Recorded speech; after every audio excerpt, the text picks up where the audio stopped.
আজকে আমরা দেখেছি যে ছাত্রদের পক্ষ থেকে জনাব সার্জিস আলম, যিনি একজন সমন্বয়ক, বৈষম্য বিরোধী ছাত্র আন্দোলনের সমন্বয়, এবং একই সাথে যে নাগরিক যে কমিটি, সেই নাগরিক কমিটির সাথেও তিনি জড়িত আছেন।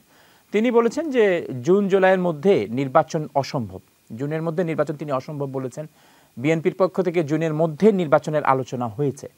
এখন তত্ত্বাবধায়ক ইন্টারিম গভর্নমেন্ট বলছে আগামী ডিসেম্বর কিংবা আগামী বছরের জুনের মধ্যে তারা নির্বাচন করতে চায়। বাংলাদেশের বিএনপি ছাড়া জামাতে ইসলামী, ইসলামিক দলগুলি সহ সবাই, অনেকেই বা অধিকাংশ রাজনৈতিক দলই বিএনপি ছাড়া অনেকেই চান যে সংস্কারের পর নির্বাচন হোক। তো এই নির্বাচন নিয়ে কেন বিএনপির এত তাড়াহুড়া?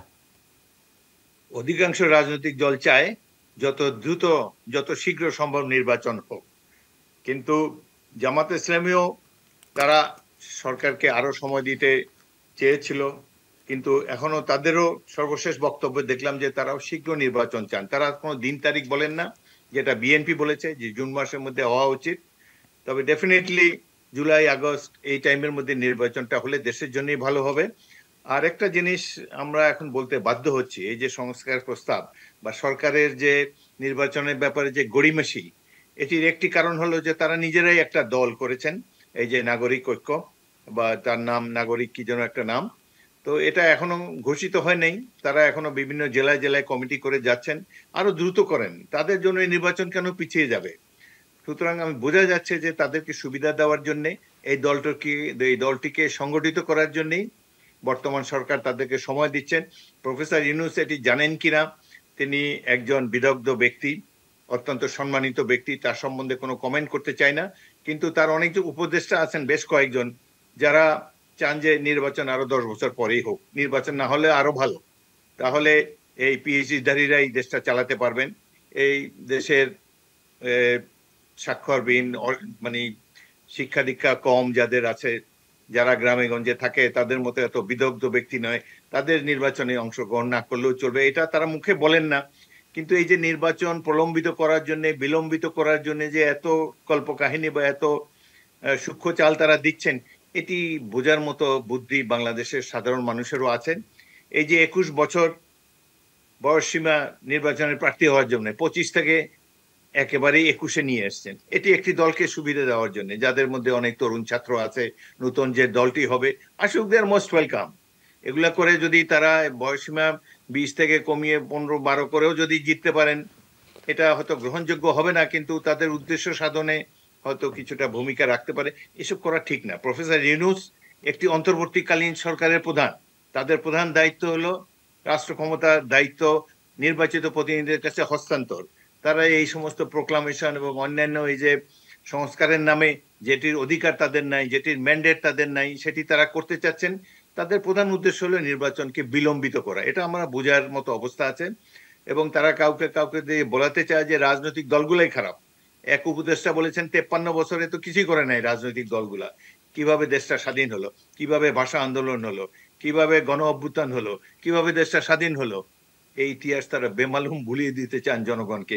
53 বছর রাজনীতিকগণ কিছুই করেন নাই, এটি একটা মানে আনকাইন্ড রিমার্ক, এটি সঠিক নয়। রাজনীতিকরা যে যেমনি তাদের রাজনীতিকদের মধ্যে দুর্নীতি গ্রাস করেছে সাম্প্রতিক কালে, বিশেষ গত 16 বছরে তারা এত অপকর্ম করেছে এই ফ্যাসিস্ট রেজিম শেখ হাসিনার দল, যার ফলে মানুষের রাজনৈতিক দলের উপরে বিতৃষ্ণা আসা হয়তো অনেকটা স্বাভাবিক। কিন্তু এই দেশে জিয়াউর রহমানের মতো ব্যক্তি রাষ্ট্রপতি ছিলেন, জাস্টিস শাহাবুদ্দিনের মতো একজন সৎ দক্ষ ব্যক্তি সরকার পরিচালনা করেছেন। সুতরাং এখন এদের বর্তমান সরকারের উচিত জনগণের উপর আস্থা রাখা। তাদের ভাবে সবাই মনে হয় যে এখন নির্বাচন দিলেই বিএনপি জিতে আসবে, তো এটা তো বিএনপির অপরাধ না। অন্যরা যদি প্রতিযোগিতা টিকতে না পারে তো বিএনপি কি করবে? এই জন্যই তারা বেশি করে সময় নিচ্ছে, আশা করছে যে যত দেরি যাবে, যত দেরি হবে নির্বাচন দিতে, তত এই বিএনপি সমর্থন কমে যাবে। বিএনপির বিরুদ্ধে চাঁদাবাজি করার এই অভিযোগ ক্রমাগত আরো বৃদ্ধি পাবে। এখন একটা দুটা দল বলছে, তখন হয়তো আরো দল বলবে। এই আশায় তারা নির্বাচনকে বিলম্বিত করতে চান, কিন্তু আলটিমেটলি দেশের ক্ষতি হবে। এখন যারা দেশ চালাচ্ছেন তাদের তো রাষ্ট্র শাসনের কোনো অভিজ্ঞতা নাই, তারা এনজিও চালিয়ে এসেছেন। এনজিও চালানো এবং রাষ্ট্র চালানো অত্যন্ত ডিফারেন্ট। জনগণ এই 18 কোটি মানুষকে নিয়ে এই ধরনের হাসির তামাশা বা এক্সপেরিমেন্ট করার সময় এখন নাই।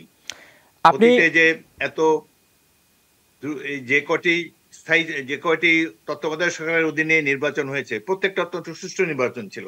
জনগণ ফ্রিলি তাদের ভোট দিয়েছে। জি। এখনো জনগণকে ভয় কেন? জনগণ ভোট দিলে কাকে বিজয়ী করবে তো বলা যায় না। আচ্ছা। জনগণ এই ছাত্রদের নতুন দলকেও ভোট দিয়ে দিতে পারে, জামাতে ইসলামীকেও ভোট দিয়ে দিতে পারে, বিএনপিকেও দিতে পারে। তো চয়েসটা জনগণের উপরে থাকুক না। আপনারা কেন চাপিয়ে দিচ্ছেন? আপনারা কেন নানা কূটকৌশলে নির্বাচনকে প্রলম্বিত করার চেষ্টা করছেন?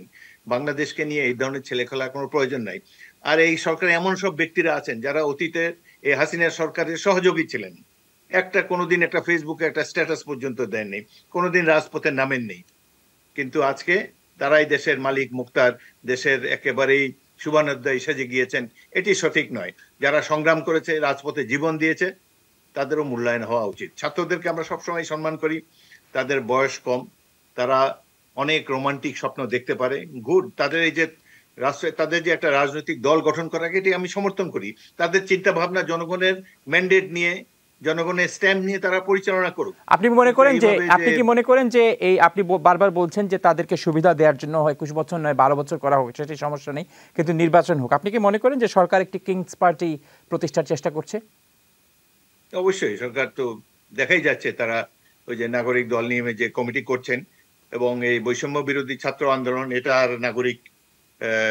জাতীয় নাগরিক কমিটি এক হয়ে যাবে। ভালো, কোনো আপত্তি নেই। রাজনৈতিক দল করে নির্বাচনে যাবেন, ভালো। কিন্তু এটিকে যদি একটা ইন্টারিম সরকার যদি তাদেরকে অনৈতিক সুবিধা দেয়, এটি এই সরকারের জন্য অনেক বদনাম হবে।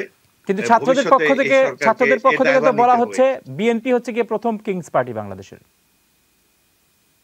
এটাকে যদি কিংস পার্টি বলেন, বলতে পারেন, কিন্তু তারা, জিয়াউর রহমান দেশের নির্বাচিত রাষ্ট্রপতি ছিলেন, তার বিরুদ্ধে আওয়ামী লীগ দুবার নির্বাচন করেছে, প্রথমবার জেনারেল ওসমানী, পরেরবার ডক্টর কামাল হোসেন তার বিরুদ্ধে নির্বাচন করেছেন। জনগণের সরাসরি ভোটে জিয়াউর রহমান রাষ্ট্রপতি নির্বাচিত হয়েছেন, এবং 79-এ বিএনপি গঠন করার পর যে নির্বাচনটি দিয়েছিল 1979 সালে, এটি বাংলাদেশের ইতিহাসে অন্যতম সুষ্ঠু এবং নিরপেক্ষ নির্বাচন। সেই নির্বাচনে বিএনপি বিজয়ী হয়েছে। সুতরাং এটিকে কিংস পার্টি বলার কোনো অবকাশ আছে বলে আমরা মনে করি না।